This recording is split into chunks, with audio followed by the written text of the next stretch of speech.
In the next 7 minutes, I'm going to show you 7 of my favorite Cubase power tips. Let's start with the info line. I've always resisted using the info line, partly because I didn't understand what it did, but mainly because I figured it took up too much valuable screen real estate. And I'm a bit fanatical about that. I want to see as much of my project window as possible. And it was only really with Cubase 10 that I started to investigate it properly. So here's a few cool things that you can do with it. Firstly, you can pitch shift parts, for example, kicks and snares in real time. And that's a feature that I've always envied in other DAWs, but I've never been able to find that in Cubase. And that's where it is, it's in the info line. It's also great for naming parts or typing in precise values. And that's really good for automation. Like if you select a point on the curve, you can type in an exact value. You can also change key globally for the whole project, or you can transpose all of your chord track with just one click. In Cubase, you can customize which tracks are shown in the mixer. It's easy to hide the tracks you don't want to see. The truth is, plenty of parts in any given project I work on are basically set and forget. Like the EQ, the level, the plugins, they never change from the start of the process until I'm actually bouncing out the final mix. And I probably won't have any call to return to those settings.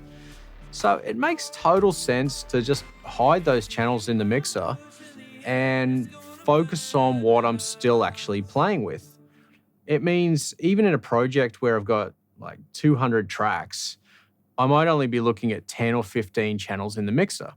So if I do want to see those hidden channels, it's simple to reveal them. But the other thing that's cool is it's completely independent of your project window, so it gives me 2 customized views to look at. My third tip really follows on from the second. Did you know that you can set left and right zones in the mixer window? You can pin certain tracks to the left side and certain tracks to the right side. So regardless of where you scroll in the mixer, you'll always see the most important channels. Personally, I like to see my master bus on the left and my output buses on the right.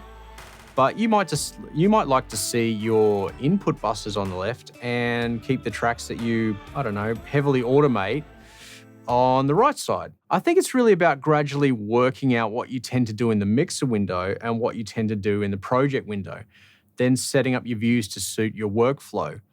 I definitely recommend setting up a template so these kind of things are handled automatically at the start of every session. If you often mix for other people, as I do, or if you're regularly trading files between Cubase and other producers, you'll notice that certain DAWs seem to want to split everything into left and right channels.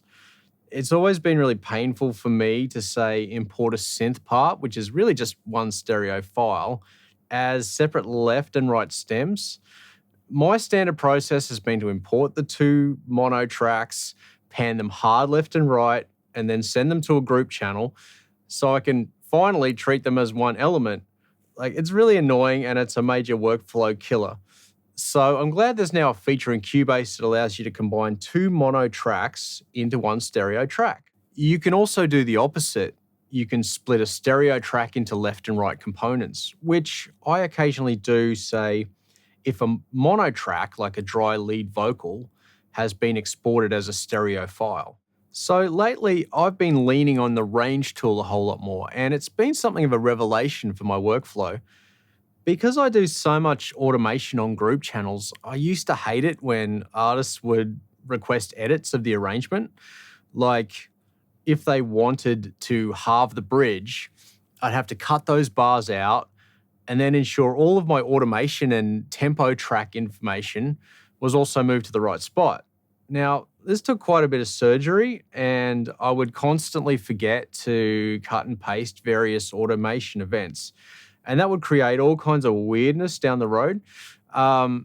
Shamefully, it's taken me this long to figure out that the range tool allows you to move events globally. So you can easily delete bars or create a space in the middle of the song without affecting the placement of the events relative to each other. Now, this isn't a new feature, but I think it's something that's not super obvious if you're new to Cubase. You might not know that it's really easy to move plugins around. For example, it's really simple to reorder your plugins. This is something I regularly have to do when I realize I need an EQ before a compressor, but my compressor's already in slot 1. The order of your plugins can have a huge influence on the net result. For example, if a piano has tons of low end, a compressor's going to react to that bass information. So you'll likely want to EQ first. Or try switching around the order of a delay and a compressor and you'll hear a much more dramatic example of how this works. A couple of other points. You can also copy a plugin with all of its settings to another channel. And only recently, I've realized you can just drag the plugin right out of the mixer and remove it. Of course, you can copy the entire chain of plugins from one channel to another, or you can quickly clear all inserts using the menu. So quite often, I'll duplicate an instrument or audio track and use an altered version of it in a different part of the song. Like, for example, I might want to use the chorus synth in the verse, and I might want to filter it out a little bit more, play different voicings, add some delay. Now, you can do all that with automation, and I often do, but I find if a part is meant to sit at one particular level in a verse and one particular level in a chorus, then it's better to just have 2 tracks.